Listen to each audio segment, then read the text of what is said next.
Silakan subscribe channel kami dan tekan loncengnya. Hai teman-teman, di video kali ini saya mau cerita tentang call option. Option adalah suatu kontrak untuk membeli atau menjual saham di harga tertentu dalam jangka waktu tertentu.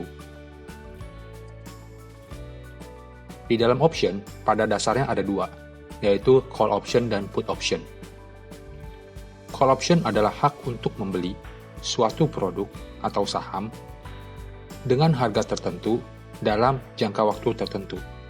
Ya, kita bisa asumsikan sebagai tanda jadi. Sedangkan put option adalah hak untuk menjual. Namun, untuk put option saya akan bahas di video saya berikutnya. Kali ini saya mau bahas hanya tentang call option. Dengan membeli call option, berarti kita mengharapkan sahamnya naik. Call ibaratnya seperti orang yang mengangkat telepon. Saat mengangkat telepon, selalu menuju ke atas. Sehingga kita lebih mudah mengingat kalau kita beli call, artinya kita mengharapkan saham naik ke atas. Ya, ini adalah contoh dari call option ya, sebagai asumsi. Misal, ada seorang bernama James yang ingin membeli rumah. Dan si Susi punya rumah seharga 1 miliar. Oke, dan James ingin membeli rumah Susi. Namun saat ini James belum punya duitnya. Mungkin baru bulan depan dia baru punya duit cash untuk beli rumahnya. Oleh karena itu, James memberikan uang kepada Susi sebesar 20 juta dengan perjanjian sebagai berikut. James berhak membeli rumah Susi senilai 1 miliar dalam jangka waktu 1 bulan. Untuk itu, James kasih tanda jadi sebesar 20 juta. Ya, 20 juta untuk membuat kontraknya, perjanjian kontraknya itu biayanya 20 juta. Duitnya kasih ke Susi. Oleh karena itu, Susi menjadi wajib menjual rumah tersebut kepada James senilai 1 miliar dalam jangka waktu 1 bulan jika James ingin membelinya. Nah, kita lihat beberapa skenario yang akan terjadi. Ini skenario pertama. Ternyata dalam 1 bulan, harga pasar rumah Susi naik menjadi 1,2 miliar. Karena diumumkan akan ada pembangunan jalan tol dekat rumah Susi. Makanya harga rumahnya naik. Nah, si James akan datang kepada Susi dan meminta haknya. James sangat senang karena berhak membeli rumah yang sudah senilai 1,2 miliar dengan harga 1 miliar. Nah, jadi dapat harga diskon.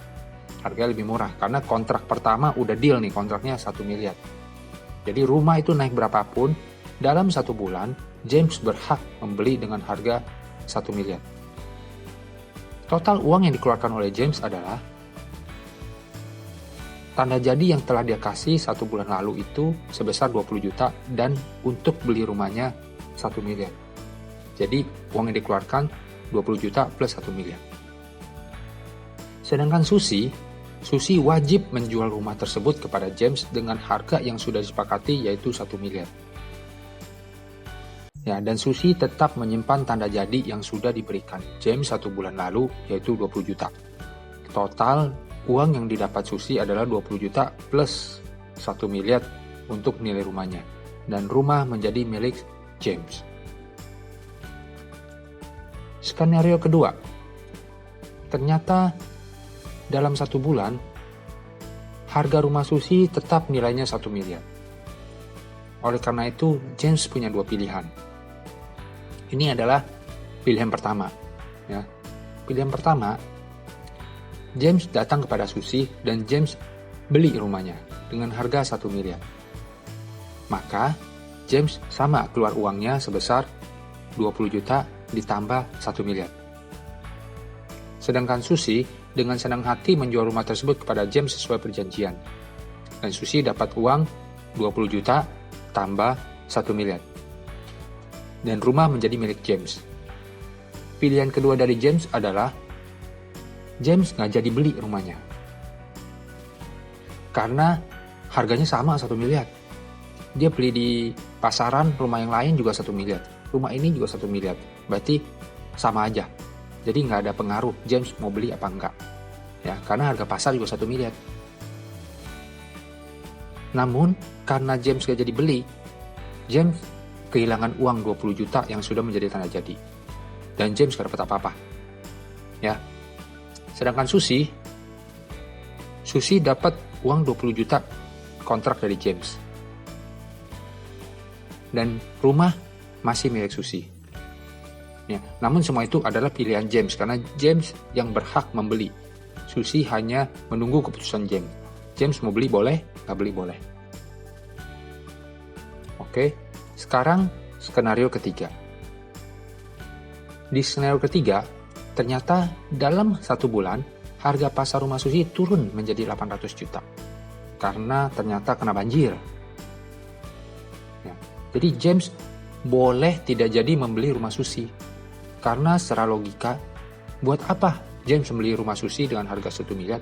Padahal harga rumah-rumah pasaran situ yang besarnya sama, bagusnya sama, itu harganya hanya 800 juta. Mending saat ini 800 juta dipakai untuk beli rumah lain.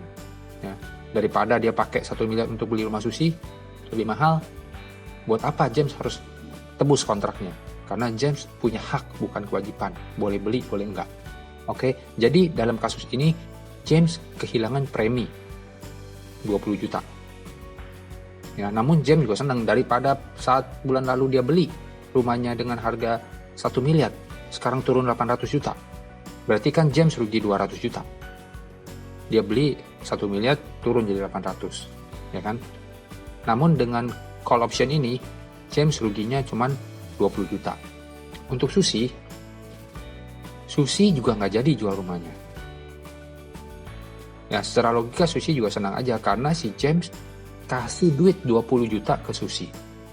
Ya, dan Susi tetap berhak mendapatkan 20 juta tersebut. Disimpan sama Susi. Susi dapat duit dan rumah tetap milik Susi. Walaupun harganya turun, tapi rumah tetap milik Susi. Susi tetap pegang rumahnya dan dapat tambahan 20 juta dari James. Nah, ini adalah ilustrasi dari option. James ini adalah option call buyer, yaitu seseorang yang memiliki hak untuk membeli sejumlah saham di harga tertentu dalam jangka waktu tertentu. Ya, jadi James diibaratkan sebagai seorang option call buyer. Dia mempunyai hak untuk membeli sejumlah saham atau rumah tersebut dengan harga tertentu, yaitu 1 miliar dalam contoh yang tadi, dalam jangka waktu tertentu, yaitu 1 bulan durasinya. Oke, kemudian Susi adalah seorang option call seller, ya, yaitu seorang yang memiliki kewajiban untuk menjual sejumlah saham di harga tertentu dalam jangka waktu tertentu. Ya, Susi punya kewajiban, bukan hak. Jadi kalau James mau beli rumahnya, Susi wajib menjual sejumlah saham. Dalam umpamaan tadi adalah rumah. Ya, jadi Susi wajib menjual rumah tersebut dengan harga tertentu, yaitu harga yang sudah disepakati 1 miliar tadi dalam jangka waktu tertentu, yaitu 1 bulan. Kemudian rumah ini adalah underlying atau saham dari option call tersebut. Jadi underlyingnya, apa yang akan ditransaksikan dari option tersebut, yaitu rumah ini. Ya, biasanya kalau di option itu bisa saham, bisa indeks, bisa ETF, dan macam-macam. Ya, jadi underlyingnya apa? Kemudian ada satu lagi namanya strike price. Strike price ini adalah harga yang sudah disepakati sejak awal untuk mengeksekusi transaksi tersebut. Dalam contoh di atas, strike price-nya adalah 1 miliar. Ya, harga yang akan ditransaksikan oleh James dan Susi tadi sudah disepakati 1 miliar. Ya, maka itu adalah namanya strike price. Kemudian ada satu lagi namanya expiration time. Ya, dalam contoh tadi, expiration time-nya itu 1 bulan. Atau masa berlakunya perjanjian option tersebut. Dapat juga disebut expire date, yaitu tanggal berakhirnya perjanjian option tersebut. Umumnya kalau di option itu yang dicatat adalah tanggal berakhirnya, expiration date-nya. ya. Jadi tanggal habisnya option itu. Ya, kalau expiration time itu dari sekarang sampai tanggal berakhirnya berapa lama. Tapi kalau expired date itu tanggal berakhirnya. Itu lebih gampang karena tiap hari kan waktu bergerak. Jadi tanggal berakhirnya kapan? Kita tinggal hitung sendiri sisa berapa hari option tersebut. Oke, sekarang kita praktek langsung. Kita lihat option yang diperdagangkan di Bursa Amerika. Kita bisa lihat dari Yahoo Finance. Nah, kita ini lihat di Google ya. Kita cari namanya Yahoo Finance. Nah, ini kita cari quote lookup nih. Kita cari nama sahamnya ya. Misalnya nih Amazon gitu. Kita ketik Amazon. Nah, dia keluar tuh. Kita bisa lihat AMZN ini adalah Amazon. Ya, atau kita mau cari saham lain, Apple misalnya. Nah, ini AAPL, ini Apple kodenya ya. Kita klik aja, kita mau lihat AAPL atau Apple. Nah, ini adalah saham dari Apple. Ya, bisa kita lihat harganya terakhir itu adalah nih, harga terakhir adalah 288,95. Ya, di sini ada data-data perusahaannya, ini tanggal 6 Maret. Ya, ada data perusahaannya. Ada kemarin sebelumnya tutup di harga berapa, buka di harga berapa, bid, ask, dan banyak data-data lainnya yang kita bisa lihat di sini semua nih. Nah, ini juga ada company outlook dan banyak statistik dan lain-lain. Ya, namun yang kali ini mau kita bahas adalah option. Yang lain kalau memang masih mau ditanyakan, tolong tulis di komentar supaya nanti kita bisa bahas berikutnya. Ya, namun yang kita mau bahas saat ini adalah optionnya dulu. Kita klik optionnya. Nah, ini muncul optionnya nih. Ya, ini adalah call option dan di bawah tadi put option. Ya, ini call option untuk tanggal expired date-nya itu 13 Maret. Ya, tadi hari ini tanggal 8 Maret. Ya, ini expired date-nya tanggal 13 Maret, kurang lebih masih 5 hari lagi. Ya, ini adalah harga-harga call-nya. Semua expired tanggal 13 Maret yang ini. Nah, kita bisa pilih strike price-nya mau berapa. Ya, strike price-nya adalah harga kontrak di mana kita mau mengeksekusi option tersebut. Misalnya kita akan pilih di harga 290. Sekarang harganya 288 ya. Nih, kita pilih misalnya di 290. Ya, di 290 ini ada harga optionnya tuh kita anggap $8 ya. Supaya gampang hitungnya $8. Nah, ini adalah strike price di harga 290. Ya, tuh strike-nya 290.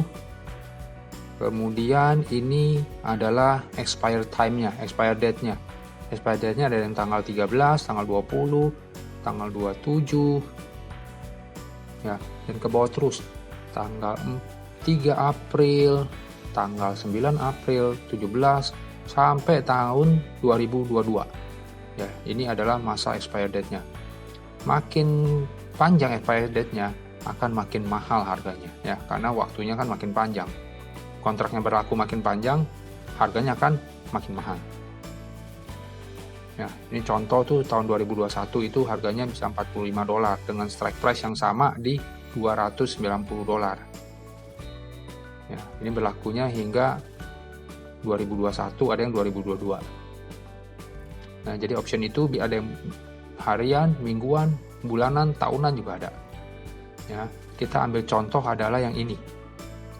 Yang untuk 5 hari lagi sudah expired, harganya kita anggap $8 ya, supaya gampang. Antara bid dan ask kita anggap $8. Jadi kita supaya lebih gampang ngitungnya. Aja. Sekarang di strike price-nya itu 290. Ya, berarti kita berhak membeli harga Apple di harga 290 selama 5 hari selama 5 hari ke depan. Untuk itu kita harus bayar uang sebesar $8 untuk mendapatkan kontrak tersebut. Ya, kira-kira artinya seperti itu. Ya, padahal sekarang harga Apple adalah 288,95. Ya, kita lihat nanti grafiknya seperti apa supaya lebih jelas kita jelasinnya. Nah, ini adalah grafiknya, grafik dari call option buyer. Ya, seperti ini grafiknya. Nanti kita akan jelaskan secara rinci mengenai grafiknya ya. Nah, misalkan harga Apple saat ini adalah 288,95. Ya, kita beli call option di strike price-nya tuh 290. Expired 13 Maret 2020. Itu 5 hari lagi kira-kira. Nah, oleh karena itu kita keluar uang sebesar $8. Ya, karena harganya $8. Harga optionnya. Nah, ini adalah grafik untung ruginya, profit and loss-nya. Ya, garis horizontal adalah garis sahamnya, harga sahamnya. Ya, kemudian garis vertikal adalah profit dan loss-nya. Ya, strike price yang kita beli adalah di 290. Strike price-nya. Nah, jika harga saham Apple pada tanggal 13 Maret 2020, ya, dia kalau menjadi lebih kecil dari 290, ya, kalau harga saham Apple pada tanggal 13 Maret itu lebih kecil daripada 290, maka kita akan rugi $8. Ya, ini adalah maksimum kerugian kita sebesar $8, yaitu premi yang kita beli, uang yang kita keluarkan untuk membeli option tersebut. Itulah maksimal loss kita. Ya, jadi kalau lebih kecil dari 290, artinya kan kita berhak membeli saham Apple di harga 290. Kalau harga pasarnya di bawah 290, misalnya 280, nggak mungkin kita mau beli di harga 290, padahal pasarannya 280. Nggak mungkin kita mau nebus hak option kita di strike 290, nggak mungkin kita mau nebus. Oke, makanya hak kita menjadi expired worthless. Oke, coba dipahamin. Ya, kalau di bawah 290 nggak mungkin kita mau beli, sehingga harga option kita menjadi nggak ada gunanya lagi, expired worthless. Boleh dibuang ke laut tuh optionnya. Nah, kalau dia mencapai 298, harganya misalnya Apple sekarang kan waktu kita beli di 288,95. Kalau dia mencapai 298, maka itu adalah break even kita. Ya, kenapa break even?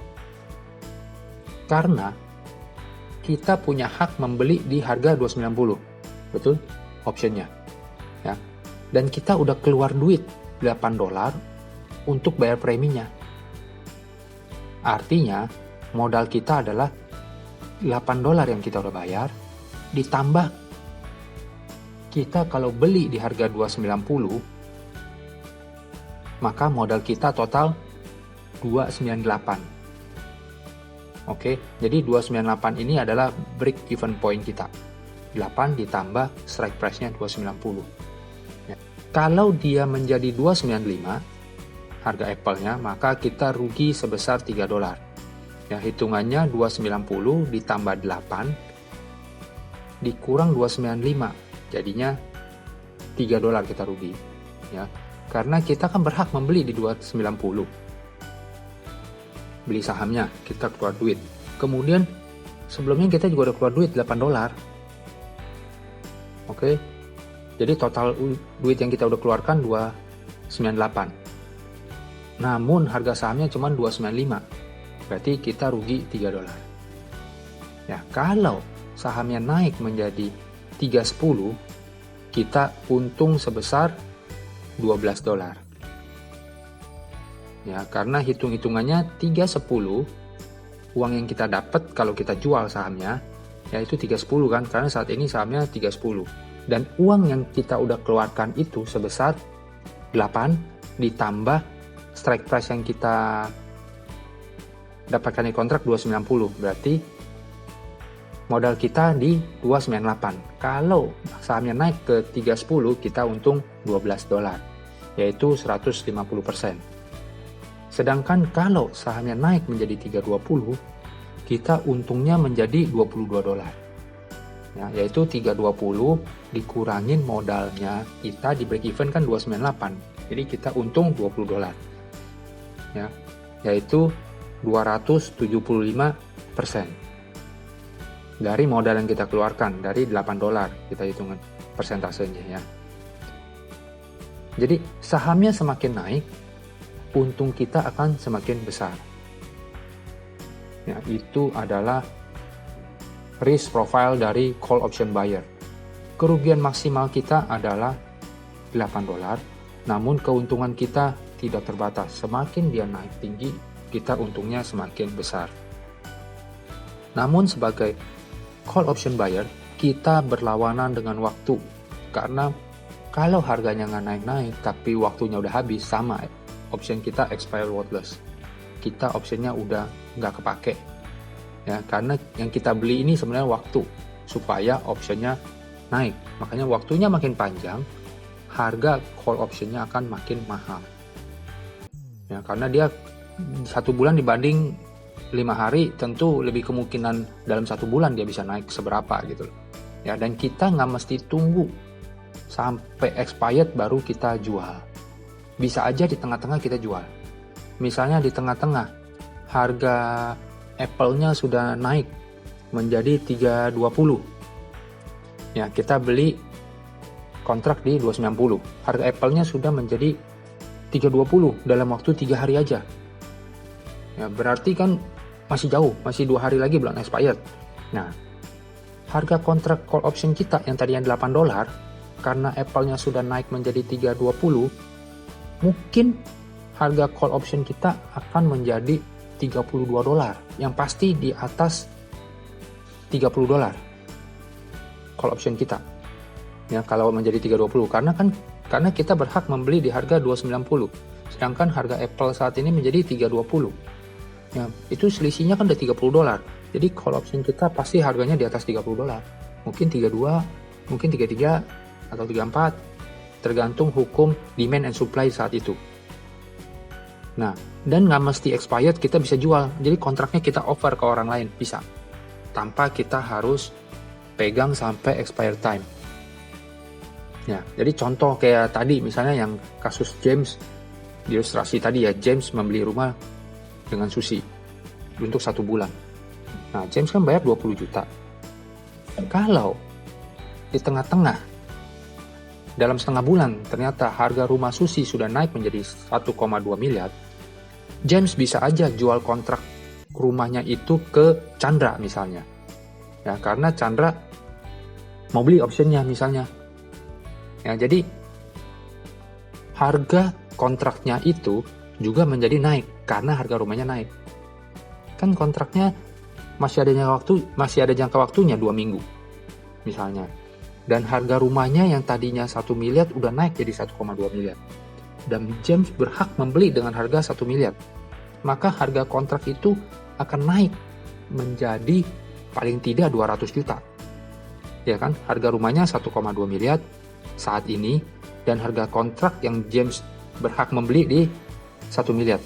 Berarti kan selisihnya 200 juta. Maka harga kontraknya paling tidak ada 200 juta.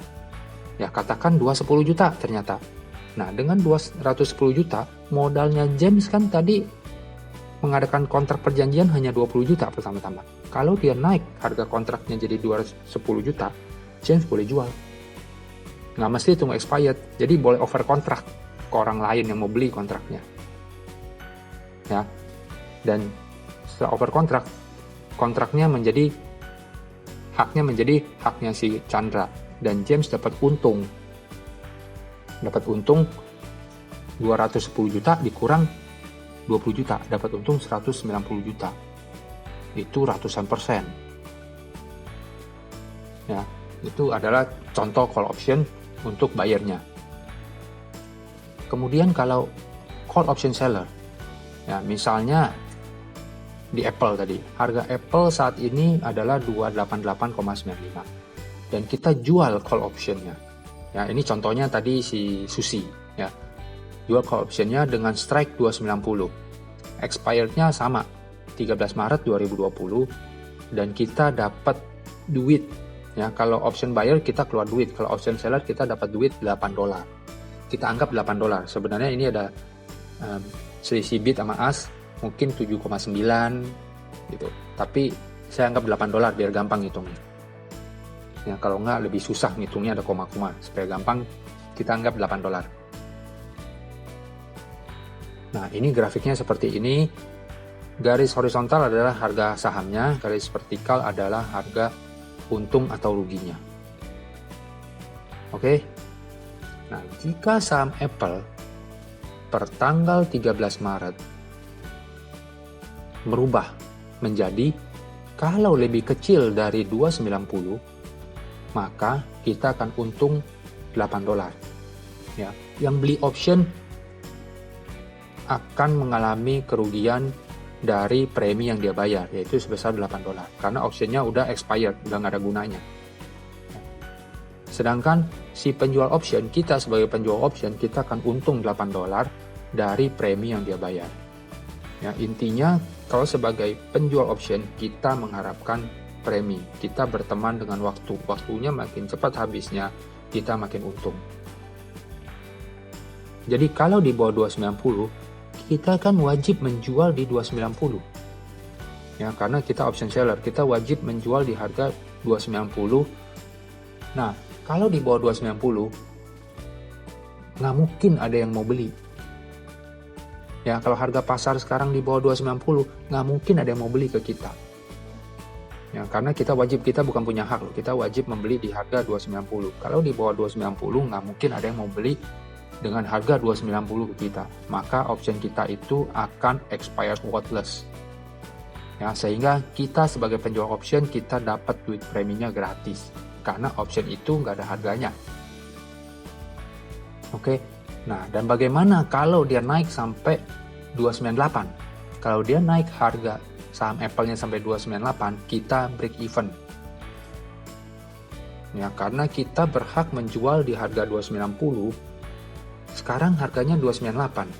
Nah, jadi premi yang kita sudah terima $8. Ya, duit yang kita udah terima $8. Ditambah kita jual saham dengan harga 290. Berarti kita sudah terima harga 298. Lalu sekarang harga sahamnya 298 juga. Kita beli balik harga sahamnya. Jadi selisihnya 0, kita break even. Ya. Sementara misalnya kalau sahamnya di harga 295, kita untung $3. Ya, karena kan break even kita di 298. Nah, harganya sekarang 295, berarti selisihnya $3, kita masih untung.